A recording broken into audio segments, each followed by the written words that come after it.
10 choses que vous ne saviez peut-être pas sur Zidane. Zinedine Zidane est sans aucun doute l'un des joueurs les plus talentueux de l'histoire du football.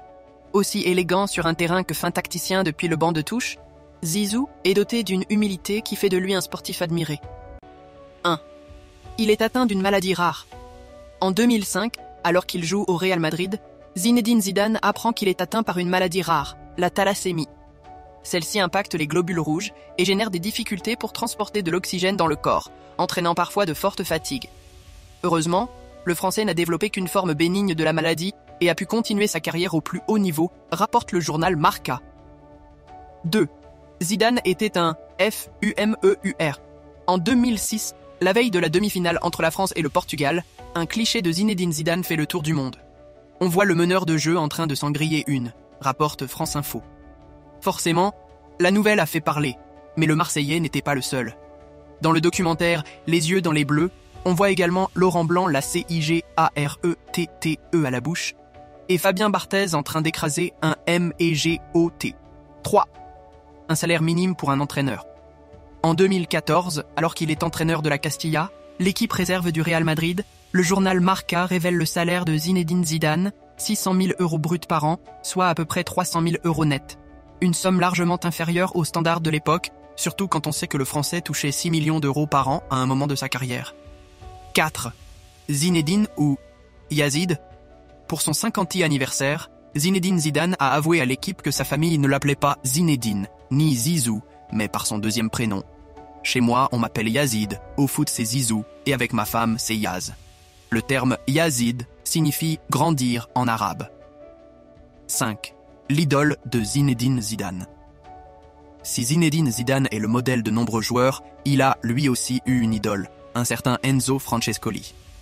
Le joueur uruguayen, passé par l'Olympique de Marseille en 1989-1990, a tant inspiré Zizou que, selon SoFoot, ce dernier a nommé son fils en son hommage. Enzo. 6. Rodez et Évian, les autres clubs de Zizou. Vous pouvez vous demander ce que Rodez et Évian viennent faire ici, et vous avez tout à fait raison. En 2012, Zinedine Zidane décide de devenir actionnaire d'un club de CFA. Rodez. La raison ? Il s'agit du club de la région de sa femme, Véronique. Avant cela, il avait également investi dans le club d'Évian-Thonon-Gaillard, puisqu'il était très proche de Franck Ribou, le PDG de Danone, également actionnaire du club de l'ETG, selon SoFoot. 7. Zinedine Zidane dopé. Et si Zinedine Zidane était dopé ? Cette rumeur prend forme lors de la parution du livre « L'implosion » en 2010, rédigé par Jean-Pierre Paclet, l'ancien médecin de l'équipe de France.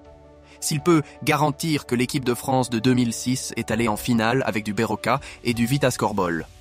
Il a également affirmé que le taux d'hématocrite observé chez certains joueurs, en particulier ceux évoluant alors à la Juventus Turin, Didier Deschamps et Zinedine Zidane, étaient anormaux entre 1998 et 2000, rapporte Le Point. 8. Zidane soutient le Qatar. Si Zinedine Zidane fait l'unanimité sur de nombreux points, il a également divisé le débat public à quelques reprises. En 2010, le journal australien The Herald Tribune rapporte que le Français aurait touché 15 millions d'euros pour soutenir la candidature du Qatar à l'organisation du Mondial 2022. Une info démentie par Zidane en 2019 lors d'un entretien avec le JDD. La somme aurait atteint non pas 15 millions, mais 3 millions et aurait été entièrement versée à sa fondation. 9. Une carrière dans le cinéma.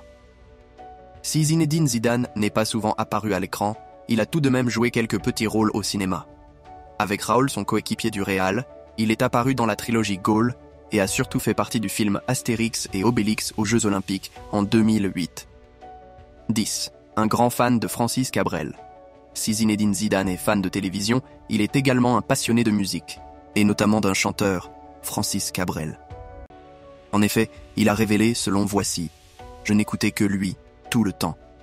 Quand je l'ai rencontré par la suite, cela m'a vraiment fait plaisir, un peu bizarre aussi.